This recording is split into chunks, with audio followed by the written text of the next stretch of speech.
Alright, this is the introduction for the Atwoods machine lab, or the Newton's second law lab, and essentially what you're going to do is you're going to set up a weight and a counterweight. It's going to look a whole awful lot like this, and we're going to choose one side to be heavier than the other side. The heavy side is going to go down, the light side is going to go up, and we're going to measure the acceleration of the system. In the simulation world, it's going to look kind of like this, and you can kind of say, hey, if I had a mass over here of 100 grams and a mass over here of 100 grams, if I go ahead and start this thing, then, well, it's going to balance out. Nothing's going to happen. If I were to very slightly increase one of these masses, then it's going to go down just like I would expect, and the light one's going to go up. I could have a vernier motion sensor right here that is sensing mass number 2, and what it would be probably tracking is it would be tracking the position versus time. So let's go down and take a look at the position versus time. It is quadratic, which I would expect. It is accelerating.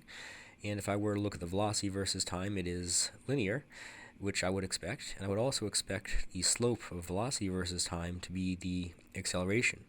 So the slope of this I would estimate to be about 0.24 meters per second squared. If I were to come up here and say, let me reset this simulation, and let me increase this mass very quickly, then what's going to happen is I would expect it to fall down a whole lot faster. I expect for the other one to go up a whole lot quicker, and so it does. This thing changes much more rapidly, still quadratic, and the velocity versus time increases at a larger rate. I don't know about you, but I personally would estimate the acceleration, the slope of velocity versus time, to be about 3 meters per second squared. Go ahead and convince yourself of that.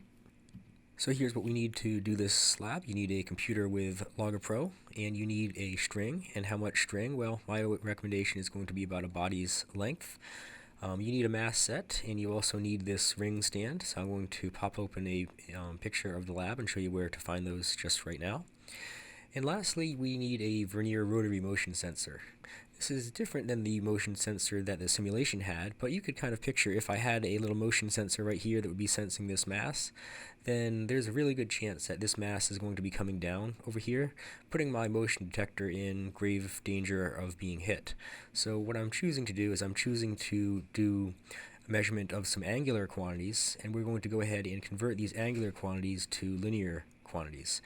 Exactly what's going on, well, you're going to care about that in a couple of chapters. As for right now, just trust me that we know what we're doing. You're going to connect the rotary motion sensor to the white or green boxes, and note that most of the sensors are relatively old, and the system's not going to recognize them. So you need to go to Experiment, Set Up Sensors, and drag the rotary motion sensor onto whichever port that you plugged it into, and you should see the plot now read some angle in radians. You're going to change the plot to be angular velocity versus time and angular acceleration versus time. And what you're going to do is these are kind of analogous to velocity and acceleration. We're going to measure the slope of the angular velocity versus time graph, and we're going to say that that is angular acceleration. In order to convert this to linear, we need the radius of the pulley. So what you're going to do is you're going to record the radius of the pulley using some calipers that it'll have on the front table. Note that it is probably much easier to measure the diameter of the pulley and divide that by 2. You also want to make sure you're using the largest stage of this 3-stage pulley. Then what you're going to do is you're going to go ahead and put 200 grams on one side, 200 grams on the other side, and measure the acceleration of this combination. I don't know about you, but I don't expect much to happen. You're going to record these in your data table. So your data table is right down here, and you're going to say, wow, look at this, it probably wasn't accelerating.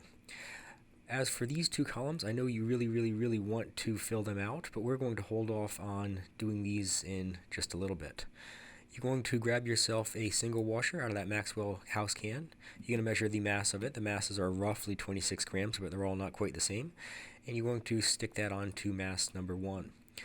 What you're going to do is you're going to allow the heavier mass to fall, and you're going to catch it before it strikes the fall. One thing I want to note is when you go ahead and you put the masses on there, you want to grab the mass hangers that are 50 grams, and you want to grab the slotted masses. Go ahead and physically tape those masses on there. Just a little bit of tape, not a lot, because you're going to be taking them on and off. But these masses are going to hit each other. They're going to knock each other off, and bad things are going to happen when those masses fall off. So please make sure you tape those masses on there. What you're going to do is you're going to take a look at the angular velocity versus time graph. You can look at the angular acceleration versus time graph, but it's not as useful, and you're going to fit a straight line to it. The angular velocity versus time graph is probably going to look something like this. The mass is going to be sitting there, sitting there, sitting there, sitting there, and then it's going to go nice and pretty and linearly up, and then you're going to catch this thing, and it's going to be sitting there, sitting there, sitting there, sitting there. You're going to go ahead and you're going to record the slope of this thing, and again, the slope of this is going to be something called the angular acceleration. You could take a look at the angular acceleration versus time graph, and it would probably be sitting there, sitting there, sitting there, sitting there. It's going to go up, it's going to be roughly level, then you're going to catch it, and it's going to go down. But you get a much more accurate measurement when you do this. This is what you're going to record in your data table. So this is going to go right there. We're going to go ahead and convert this to linear acceleration, and it's pretty straightforward. We're going to say that the linear acceleration is going to be equal to the angular acceleration multiplied by the radius of the pulley. So that is that radius just right over there. You're going to put that guy right here. I know that you really want to put something into these guys, but again, you're going to wait until later. So don't worry about them. You're going to fill them out on your own. Then what you're going to do is you're just going to keep on adding masses in one washer increments, and you're going to increase, increase, and increase. I do want you to make a prediction of what's going to happen if I put 100 grams on one side, 150 on the other, and increase each side by a single washer.